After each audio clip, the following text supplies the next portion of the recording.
Otoritas Jasa Keuangan OJK Regional 8 Bali Nusa Tenggara menyebutkan dalam Undang-Undang PPKSK, Undang-Undang OJK, dan Undang-Undang Bank Indonesia atau BI sudah tidak dikenal skema bailout atau dana talangan kepada sektor jasa keuangan, apalagi sektor real.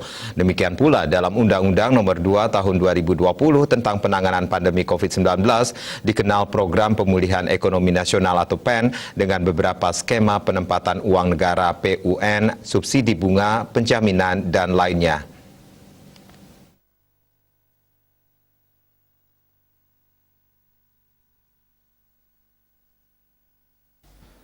Kepala OJK Regional 8 Bali Nusra Giri Tribroto menjelaskan POJK nomor 11 tahun 2020 telah mengatur bahwa bank dapat memberikan kredit, pembiayaan atau penyediaan dana lain yang baru kepada debitur yang telah memperoleh perlakuan khusus sesuai POJK ini.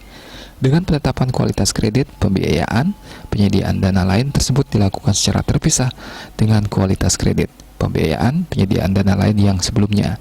Sebelumnya diberitakan pelaku usaha di Bali berharap adanya bantuan OJK agar perbankan bisa memberikan top up kredit atau memperbolehkan pengusaha untuk tambah pinjaman.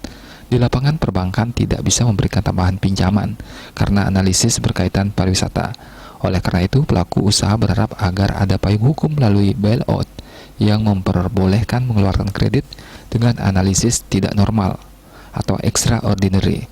Terkait hal tersebut, Giri pun menjelaskan debitur yang mendapatkan perlakuan khusus dalam POJK ini adalah debitur termasuk debitur UMKM yang mengalami kesulitan untuk memenuhi kewajiban pada bank.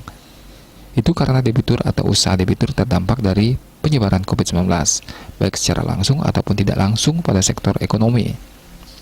Oleh karena itu, bank harus memiliki pedoman yang paling sedikit menjelaskan kriteria debitur yang ditetapkan karena dampak COVID-19 pada sektor yang terdampak. Ia pun menerangkan berbagai kebijakan dan instrumen pengawasan telah dikeluarkan OJK untuk mencegah dampak pandemi COVID-19 yang lebih luas terhadap perekonomian dan sektor keuangan. Ini khususnya untuk membantu masyarakat, sektor informal, UMKM, dan pelaku usaha.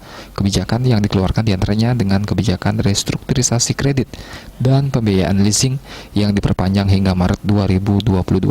POJK nomor 48 tahun 2020 perpanjangan kebijakan stimulus COVID-19 dikeluarkan setelah mencermati perkembangan dampak ekonomi berkaitan penyebaran COVID-19 yang masih berlanjut secara global maupun domestik dan diperkirakan akan berdampak terhadap kinerja dan kapasitas debitur serta meningkatkan risiko kredit perbankan.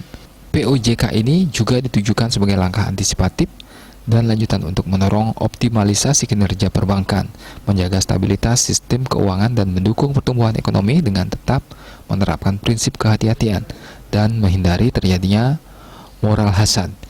Giri pun mengungkapkan ketentuan restrukturisasi kredit atau pembiayaan yang direstrukturisasi dikecualikan dari perhitungan aset berkualitas rendah dalam penilaian tingkat kesehatan bank. Suardike Bisnis Bali melaporkan.